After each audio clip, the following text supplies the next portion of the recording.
Toro Guru itu justru jauh sebelum kisah Ibrahim ya, malah. Jauh sebelum kisah Ibrahim. Jauh sebelum minimal, kisah Ibrahim. Minimal seera lah, minimal seera. Tetapi kan begini. Pasca Nabi Sis. Analoginya orang Jawa. Analoginya orang Jawa. Ketika Anwar itu dibawa masuk oleh iblis ke alam jin, otomatis dia akan menyesuaikan dengan alam sana, sehingga umurnya lebih panjang. Ya, umurnya lebih panjang, tidak seperti keturunan Anwas yang hidup di dunia. Karena hidup dunia itu terbatas oleh wadak lahir ini, sehingga memang mempunyai keterbatasan.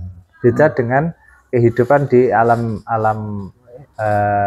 astral itu yang karena tidak butuh tubuh, tidak butuh apa, sehingga mereka lebih panjang. Sehingga meskipun mungkin secara jarak antara Bathara Guru ke Nabi Adam dan Nabi Ibrahim ke Nabi Adam itu mungkin secara jarak sama, tapi bisa jadi eranya Bathara Guru setelahnya Nabi Ibrahim. Bisa jadi setelahnya Nabi Ibrahim.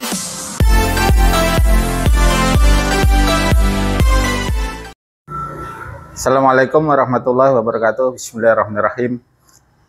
Teman-teman PDLFL di seluruh Nusantara, alhamdulillah bersama Kiai Akhid Pati. Ada satu hal yang seringkali menjadi pertanyaan bagi kita adalah terkait dengan sejarah pewayangan. Sejarah pewayangan itu adalah merupakan sebuah kisah yang selama ini juga menjadi tuntunan pelajaran bagi jalan hidup kita. Tentunya ada banyak hal yang harus kita ikut pelajari, ikut kaji, dan kita bersama Kiai Akhid Pati, pemimpin Pondok Pesantren Maslahul Anwar, kita akan banyak berbincang-bincang terkait dengan hal ini. Assalamualaikum Pak Yai. Sejauh ini dalam Islam itu wayang itu sesungguhnya dia fakta atau fiksi? Sebenarnya kalau pertanyaan dalam Islam, dalam syariat Islam itu tidak pernah ada cerita pewayangan. Nggak ada ya? Kalau gitu. Bicaranya syariat ya. Tapi kalau bicaranya sejarah, ya akan beda. Kalau bicara sejarah akan beda. Kalau sebenarnya begini, jadi kenapa kita menganggap sesuatu itu fiksi? Karena memang kita belum menemukan bukti atau data atau apa yang menjadi bukti bahwa dia itu benar-benar ada. Tapi sesuatu yang ada buktinya itu bisa menjadi nyata. Gambarannya seperti ini gambarannya. Jadi kadang kita itu mengangan-angankan sesuatu, merencanakan sesuatu begini, terus dan kita itu kan namanya fiksi karena kan baru angan-angan. Ternyata pada titik tertentu kita menemukan pernah ada orang yang melakukan itu, berarti kan menjadi fakta. Oh iya. Itu kan menjadi fakta. Ya sebenarnya pola-polanya juga nyaris-nyaris sama lah. Jadi ketika orang mengatakan apakah wayang itu fiksi, kalau dalam dalil-dalil Islam itu tidak diceritakan lah hal-hal itu. Tetapi kalau hal-hal yang menyerempet itu ada kemungkinan iya. Kalau saya sendiri memandang bahwa dunia pewayangan itu sebenarnya fakta. Saya pribadi berdasarkan hal-hal yang literatur yang saya baca. Saya lebih kepada fakta. Hanya saja karena memang fakta yang sudah terlalu lama sehingga jadi termasuk nama-nama tokoh-tokoh Kunto Wijoyo, Werkudara, Semar, Gareng, Petruk, Punakawan, ya, Bathara Guru. Saya lebih kepada itu fakta. Hanya saja penamaannya itu mungkin karena cerita itu sudah sangat lama sekali, maka orang akan menamakan sesuai dengan pola pikirnya masing-masing. Oh gitu. Jadi sama misalnya cerita-cerita yang nyaris sama seperti anak yang menamakan Bima, ada yang Werkudara, ada apa itu kan karena memang penamaan di berbagai wilayah. Kemudian ada yang namanya Yudhistira, ada yang namanya Puntadewa, ada yang namanya itu kan macam-macam. Bahkan ada yang menamakan Punta Ngastina. Itu kan ya karena penamaan yang menurut analogi nalar mereka itu ada.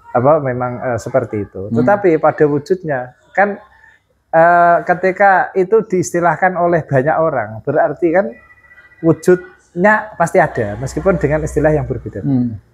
Tapi secara berarti ini bukan simbol ya, nama itu. Sebenarnya ya tadi, nah wujudnya tetap ada, tapi penamaan itu akan berbeda-beda sesuai dengan pola pikir mereka. Oh, ya kayak kadang yang saya lah Palu itu ada namanya Palu, ada namanya Mente, ada namanya apa itu kan ya, karena memang ya pola pikirnya itu, tapi wujudnya kan berangkat dari fakta, berangkat dari fakta. Jadi kalau memang ada wujud nama-nama yang macam-macam itu berarti memang berangkat dari fakta. Artinya gini, kalau dari sejarah pewayangan, nama-nama itu berangkat dari sebuah karakter yang dimiliki oleh seseorang yang mencerminkan nama itu. Betul, iya, gitu ya. Seperti itu. Secara umum seperti itu. Jadi saya kemarin itu kan memang jagungan sama beberapa teman-teman lah, teman-teman sing ahli-ahli pakem wayang. Ya. Nah, kalau yang diceritakan pakem wayang itu kan sudah umum lah. Saya mencoba membuka cerita tentang terkait cerita yang tidak ada di pakem wayang. Dan namanya itu memang ya sebuah pengetahuan baru sih bagi mereka. Tapi sebenarnya ini yang sudah tahu hal ini sebenarnya sudah banyak. Jadi ada satu fakta itu begini. Nabiullah Adam alaihissalam itu mempunyai putra kan banyak sekali. Yang terkenal yang paling sepuh itu kan Qabil sama Iklina, kemudian setelah itu Habil sama Layutha, dan seterusnya ada yang namanya Abdul Haris, ada siapalah. Kemudian yang paling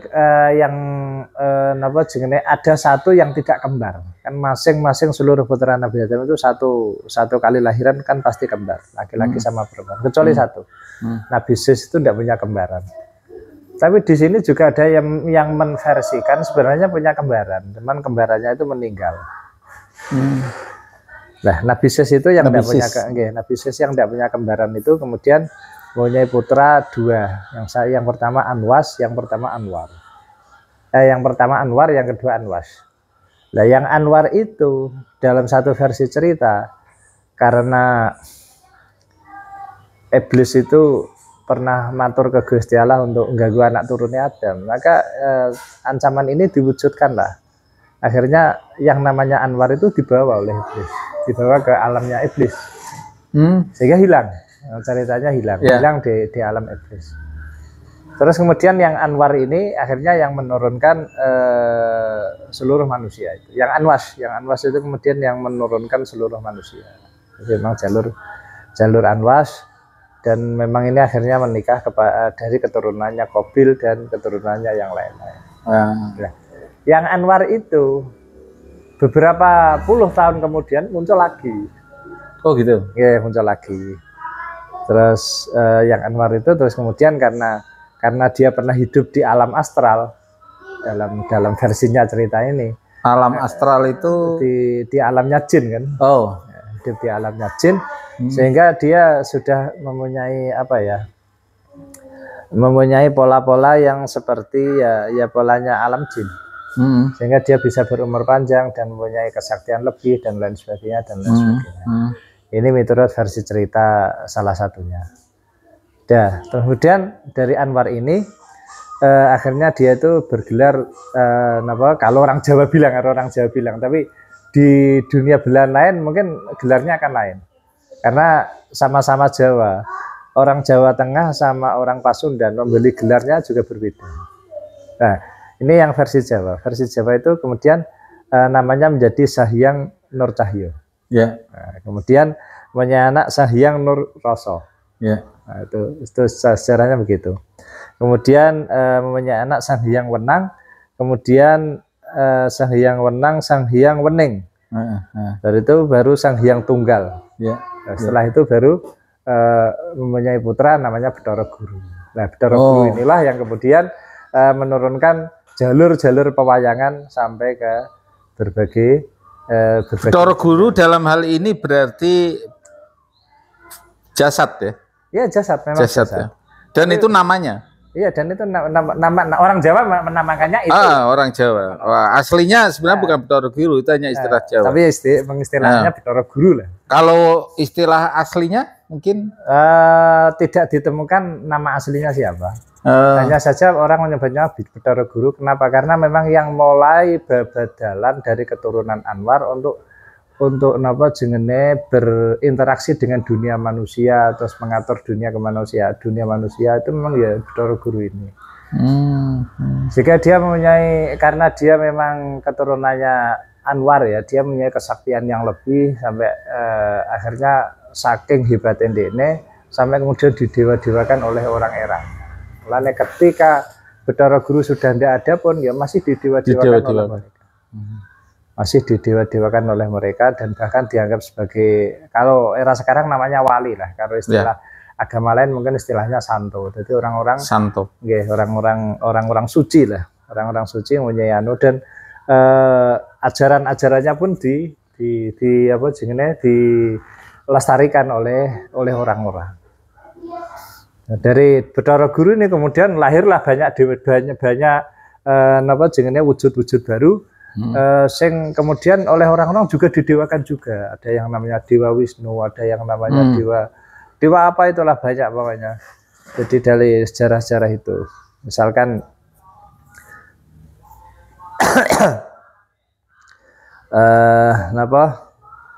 Wisnu itu mempunyai anak, siapa namanya lupa saya. Suryakati apa siapa lupa saya. Kemudian ada namanya Trustilo misalkan. Kemudian ada namanya, setelah itu satu dua, terus kemudian ada yang namanya Sutopo, itu ada namanya Sutopo, itu ada. Nah, Sutopo itu kemudian mempunyai anak Sekuntrem mempunyai anak Sakri. Sakri itu kemudian mempunyai anak Polosoro Begawan. Ini sudah gelar Begawan semua ini. Jadi mulai Sutopo itu sudah gelar Begawan. Jadi terus Tilo itu Begawan. Kemudian tadi yang saya lupa itu ada 2 atau 3 nama setelah itu ada namanya Begawan Sutopo, ada Begawan Sekuntrem, ada Begawan Sakri, ada Begawan Polosoro, ada Begawan Abiyoso. Nah, dari Abiyoso itu kemudian melahirkanlah Pandu Dewanoto, atau yang ada mengistilahkan Pandu Ngastino. Terus kemudian ya sudah, Pandu Dewanoto punya anak 5 itu, Pandawa 5 itu. Dan yang diyakini kemudian menurunkan sampai era sekarang itu dari jalur Arjuna, dari jalur Bambang Parikesit, dari jalur Honggo Wijoyo, terus Bambang Parikesit, kemudian siapa ya? Yudhoyono, kalau tidak salah Yudhoyono. Kemudian ada namanya juga Yudhoyono, kemudian Joyodharma, kemudian Amijoyo, kemudian Gendroyono, kemudian Sumo Wicitra, kemudian Citra Somo, terus siapa itu Ponco siapa? Jadi memang apa jenenge? Itulah, jadi dari jalur-jalur itu akhirnya nama-namanya udah Jawani ya? Sudah Jawani, karena yang mengistilahkan cerita ini sudah orang-orang Jawa. Tapi di versi cerita Cirebon, saya pernah membaca Babat Cirebon, itu juga ada cerita-cerita ini dengan nama yang agak-agak mirip sebenarnya. Tapi kalau dari Anwar, dari siapa itu nyari-nyari sama, Sang Bathara Sahyang Nur Cahya Sahyang Nur Rasa Sahyang, itu nyari-nyari sama, hanya beda-beda dikit aja. Tapi kalau yang sudah bawah-bawah itu sudah agak beda. Tapi ini kan tadi satu versi cerita, tapi sebenarnya yang menceritakan ini banyak versi. Nah, kenapa saya melihat ini sebagai fakta? Kalau memang cerita ini diceritakan oleh banyak versi, berarti kalau tidak fakta kelihatannya tidak mungkin. Karena banyak versi yang menceritakan dengan person yang sama meskipun penamaannya dari sudut pandang beda. Karena tidak mungkin orang banyak itu bersepakat dalam kebohongan, itu tidak mungkin. Dan cerita itu menjadi tutur di berbagai wilayah, berbagai daerah. Kalau artinya bukan sebatas sejarah lisan ya, bukan sebatas sejarah lisan. Apalagi kalau ini tadi ada rentetannya dari sejarahnya justru berangkat dari kenabian ya, dari Nabi Sis ya. Oke, dari Nabi Sis. Nabi Sis. Kemudian Anwar sama Anwas.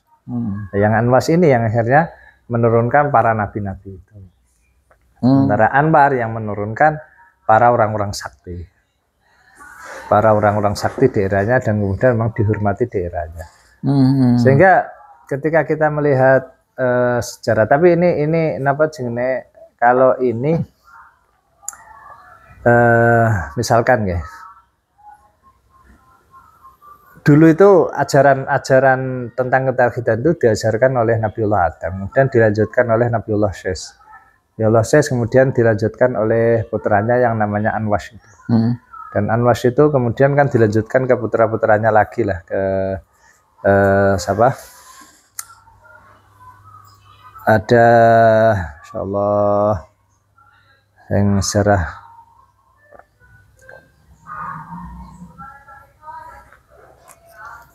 ada Masya Allah Nabi, ada Mihlael, ada Yard, ada Akhnoh. Akhnoh itu yang kemudian menjadi Nabiullah Idris alaihi salam. Jadi sejarahnya memang itu. Jadi terus dari Nabiullah Idris itu kemudian muncul banyak hal tentang kehidupan kemanusiaan. Itu memang era-eranya Nabiullah Idris. Justru sejarah tentang Bathara Guru itu justru jauh sebelum kisah Ibrahim ya, malah jauh sebelum kisah Ibrahim. Jauh sebelum kisah Ibrahim, minimal seera lah, minimal seera. Tetapi kan begini, pasca Nabi Sis, analoginya orang Jawa, orang Jawa. Ketika Anwar itu dibawa masuk oleh iblis ke alam jin, otomatis dia akan menyesuaikan dengan alam sana, sehingga umurnya lebih panjang. Ya, umurnya lebih panjang, tidak seperti keturunan Anwas yang hidup di dunia. Karena hidup dunia itu terbatas oleh wadak lahir ini, sehingga memang mempunyai keterbatasan. Beda dengan kehidupan di alam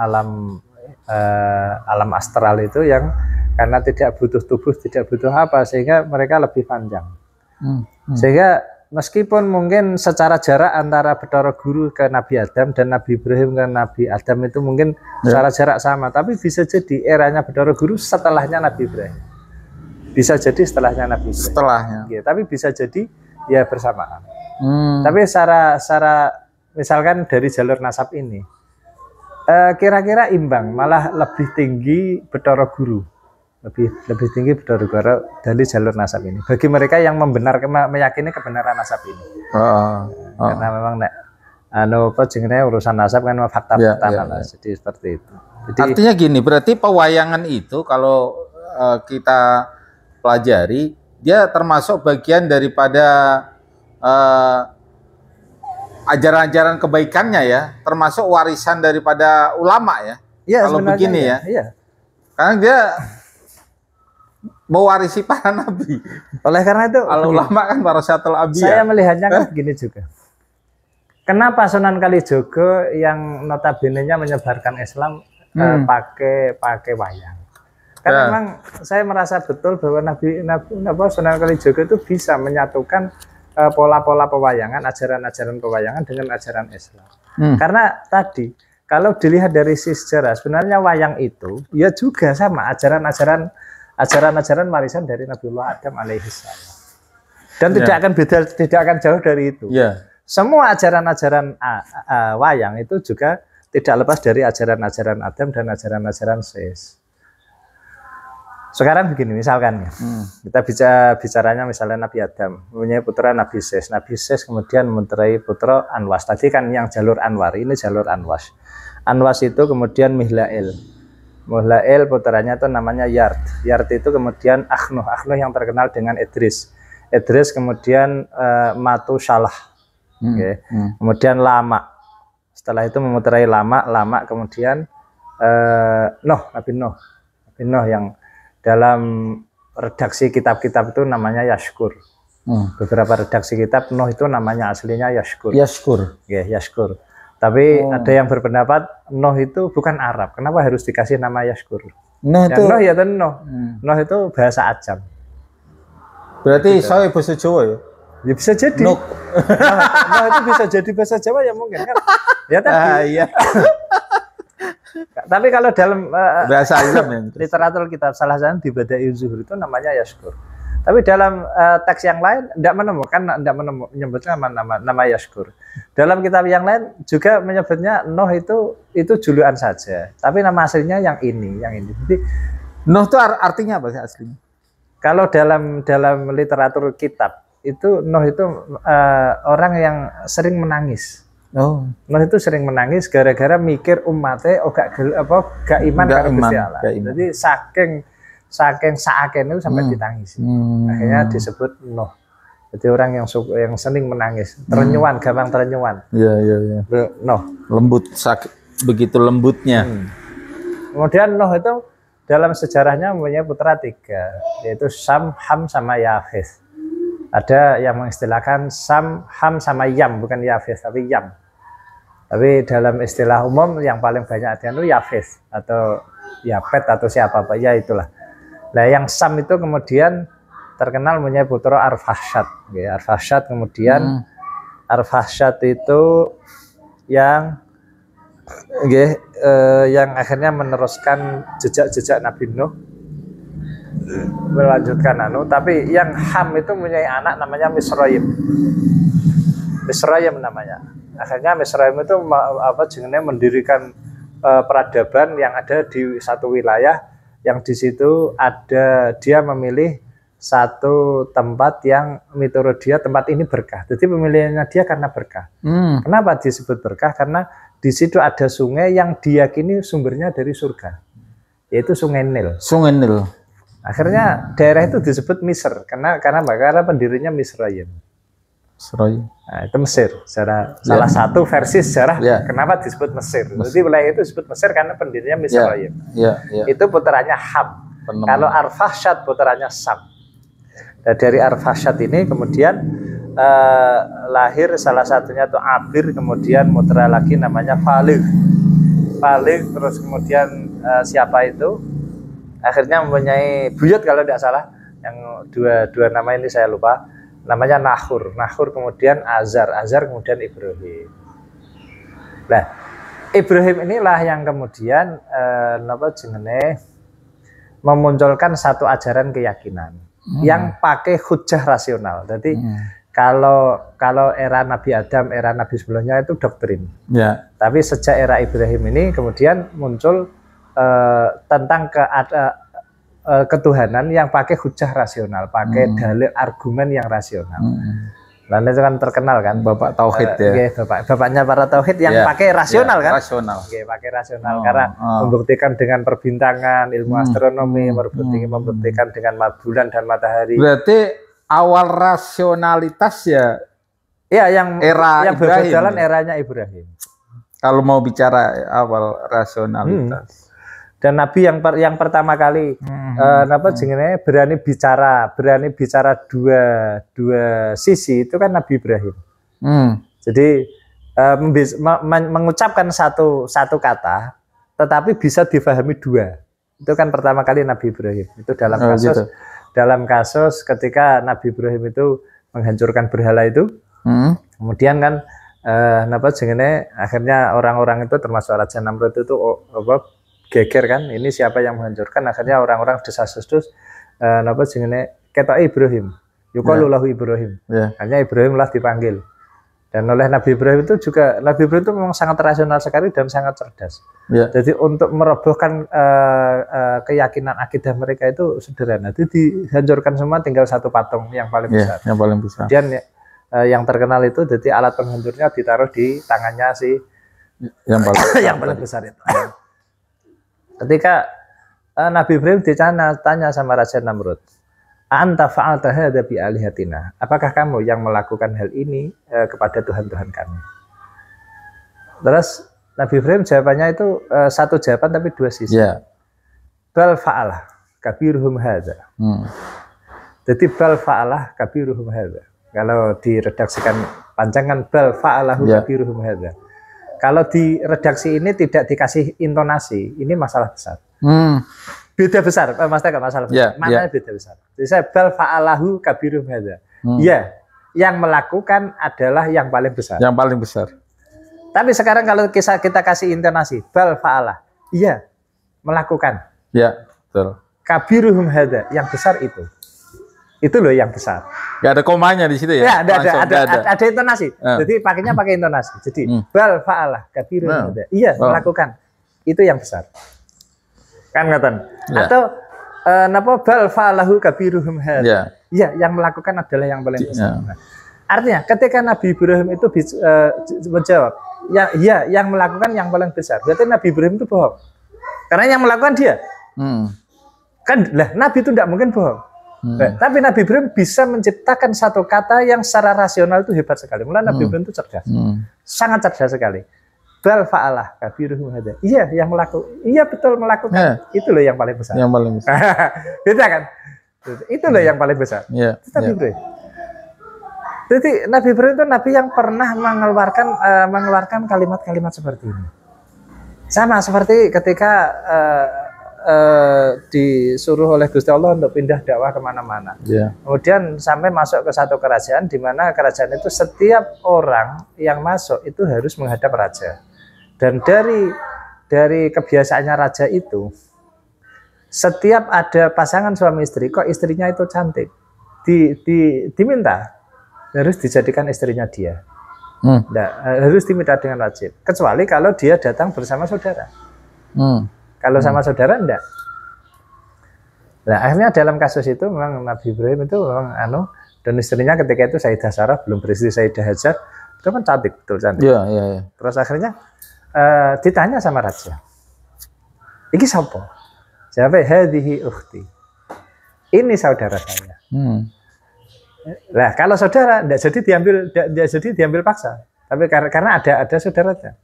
Tapi kalau itu suaminya, suami itu bukan siapa-siapa. Raja itu karena suami itu orang lain yang baru memiliki. Berarti kan boleh saya miliki kan? Ini suami itu orang-orang lain yang. Nah, Nabi Ibrahim bicara seperti itu, dawuh seperti itu, kan seakan-akan berbohong. Tapi Nabi Ibrahim napa jenenge hadhihi ukhti.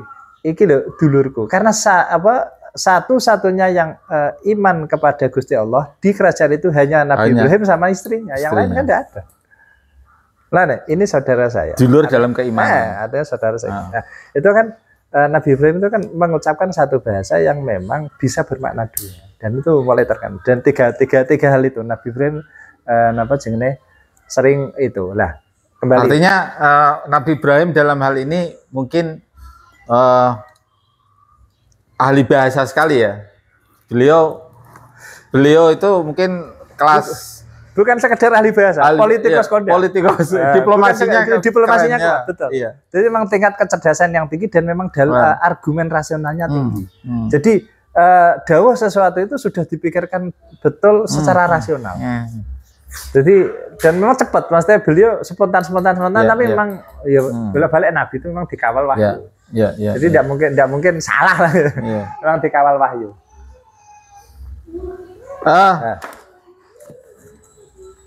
Artinya di era sebenarnya bahasa pewayangan tadi kembali ke situ. Artinya sampai ke era sekarang kok bisa sampai ke eranya pasca Nabi Sis, kemudian si Anwar ya? Anwar dan kemudian sampai era sekarang ini kan terus sejarah itu berlanjut sampai kemudian di Indonesia ini kita kenal dengan namanya Sunan Kalijogo yang kemudian membawakan risalah pembenaran misalnya dalam dakwahnya, kemudian dilanjutkan tentang misi-misi itu. Nah, pertanyaannya artinya sejarah ini sejak era Nabi Sis sampai sekarang itu terus merambat ya? Ya, terus merambat. Artinya tidak menutup kemungkinan para nabi-nabi yang misalnya sampai Ibrahim, Idris, Nuh, terus sampai Isa, sampai Muhammad, itu artinya sebenarnya kisah ini sudah ada di masyarakat di era-era itu ya. Betul, sudah. Kemudian terus berlanjut. Terus berkembang dan akhirnya diceritakan sesuai versinya yang menceritakan sesuai versi. Ya, seperti itu. Lah, saya cerita Nabi Ibrahim tadi sebenarnya saya menghubungkan ke arah situ. Jadi akhirnya ketika sampai ke Azar ke Ibrahim itu kemudian menjadi nabi yang hebat karena bapaknya bapak tauhid, bapak astronomi, kemudian bapak argumen, bapak hujah rasional, bapak argumen dan lain sebagainya. Kemudian Ibrahim ini kemudian mempunyai banyak pengikut. Akhirnya pengikut Ibrahim itu disebut kaum Barohimah. Barohimiyah atau Ibrahimiyah. Ya. Dari apa jenisnya Ibrahimiyah jadi Barohimiyah. Kemudian berjalannya waktu bergeser menjadi Barohimah bergeser menjadi Brahma bergeser menjadi Brahma. Oke. Udah, ini satu versi. Sangat rasional karena sejarah itu kan mengikuti alur waktu yang demikian panjang. Betul. Jadi mata rantainya sangat panjang, wajar kemudian ada perubahan-perubahan. Iya, pergeseran bahasa ya. Betul. Pergeseran kosakata dan seterusnya. Dan kadang ketika saya misalnya mempunyai murid banyak. Kemudian saya mempunyai murid dari lokal sini, saya punya murid dari Madura, saya punya dari Sunda atau dari mana. Mereka akan menyebarkan ajaran saya sesuai versinya mereka di Madura. Tetapi pola pokoknya tidak berubah. Hanya saja pengistilahan bahasanya menjadi bergeser. Artinya Brahma, Ibrahimiyah, itu ya pergeseran sesuai daerahnya, pergeseran sesuai daerahnya, sesuai lisan mereka, sesuai lisan mereka. Dan akhirnya kan memang menjadi pengikut mulanya ajaran-ajaran tentang ketauhidan, tentang apa mesti gak geser. Tidak terlepas dari kisah-kisah di pewayangan. Adapun kemudian bergeser dari sisi yang lain karena perbedaan daerah atau karena jauhnya masa itu karena keadaan aja. Terus kemudian misalkan saya itu paham ilmu tafsir, saya itu ini permisalan, saya paham tafsir, saya paham ilmu hadis, saya paham ilmu Al-Quran, saya paham ilmu nahwu sharaf, saya paham ilmu fikih, kemudian saya mempunyai murid banyak. Kita kok nyonton kok saya sendiri. Ini memudahkan saja. Memudahkan. Jadi akhirnya ada orang yang kemudian bisa memahami seluruh keilmuan saya. Ada yang bisa memahami sebagian. Sekarang kalau dia bisa memahami sebagian, misalkan karena dia sukanya fikih, akhirnya yang dipelajari fikih dari ajaran saya. Kalau mereka sukanya ilmu nahwu, maka yang dipelajari nahwu saya. Nah, sehingga ketika dia pulang ke daerahnya, maka dia akan mengajarkan titik pokok pengajarannya hanya di fikih, sesuai bidang. Ada di nahwu, ada di apa. Atau misalkan karena saya punya murid cerdas dan bisa memahami seluruh keilmuan saya, maka dia pulang ke daerahnya, dia akan mengajarkan seluruh ilmu. Tapi yang diminati daerah itu apa dulu? Betul. Kalau yang diminati misalnya bahasa, sudah akhirnya yang terajarkan kan bahasa. Nah, sama seperti itu. Ini namanya al-hikmah ya, al-hikmah. Ya betul. Sesuai. Ya. Nah, Nabi Ibrahim itu ilmunya kan sangat banyak sekali. Nah, ketika dia belajar dari Nabi Ibrahim, diajarkan di daerahnya. Kebetulan daerahnya itu memang minatnya kepada astronomi, ilmu perbintangan, ilmu nujum. Akhirnya yang dipelajari, yang diajarkan kan tentang pernujuman. Sehingga ada wilayah-wilayah tertentu yang mereka sebagai kaum Barohimah itu ajaran-ajaran Ibrahim yang tertinggal hanya ajaran-ajaran pernujuman atau perastronomian atau perhitungan bintang atau apa. Karena yang memang tertinggal yaitu. Sementara sisi akidah Ibrahim sudah hilang. Nah ini yang berbeda itu. Tapi memang Gusti Allah gawe itu memang sisi akidah, sisi ketauhidan itu yang pancar itu hanya diajarkan Ibrahim dan anak turunnya. Jadi yang lewat jalur anak turun Ibrahim, maka dia tidak akan jauh dari Ibrahim. Tapi mulane kabeh anit tapi millata Ibrahim. Semuanya pasti ikut ajaran Ibrahim. Karena semua orang mengaku sebagai pengikut Ibrahim. Tapi yang tidak lewat jalur keturunan Ibrahim pasti akan kadarnya berkurang dan sampai di titik puluhan atau ratusan tahun yang akan datang sudah jauh dari jalur. Jauh dari sekalipun akar sejarahnya tetap berangkat dari Ibrahim. Artinya eh, sesungguhnya secara pewayangan itu bukan lagi fiksi kalau begini ya. Artinya dia berangkat dari sebuah fakta sejarah yang kemudian berjalan sesuai dengan perjalanan waktu, dan dia mengalami pergeseran sesuai analogi mereka. Sesuai analogi kita masing-masing zamannya. Seperti di era Sunan Kalijaga, tetap artinya dia mempertahankan pakem itu, betul. Pakem. Hanya saja ketauhidannya dimunculkan lagi. Termasuk metode dakwahnya juga kan mungkin kalau dikontekskan dengan sekarang agak berbeda. Dia masih berbau-bau kesannya itu berbau Hinduisme, orang bilang begitu ya. Gitu. Sebenarnya kan dia tidak juga kan, tinggal kita berceritanya seperti apa. Artinya dia menyesuaikan sejarah ini sesuai dengan kondisi masyarakat di era itu. Itu sisi itulah. Jadi sebenarnya ajaran-ajaran sama seperti itu. Jadi baik, menarik sekali teman-teman PDLVL di seluruh Nusantara bersama Kiai Akhid Pati. Terima kasih Pak Yai. Mungkin kita ngaji pewayangan dalam hal ini. Ya Pak Yai ya, ngaji pewayangan. Dan namanya ini wacana baru. Wacana baru, tapi paling tidak kita mengambil hikmahnya bahwa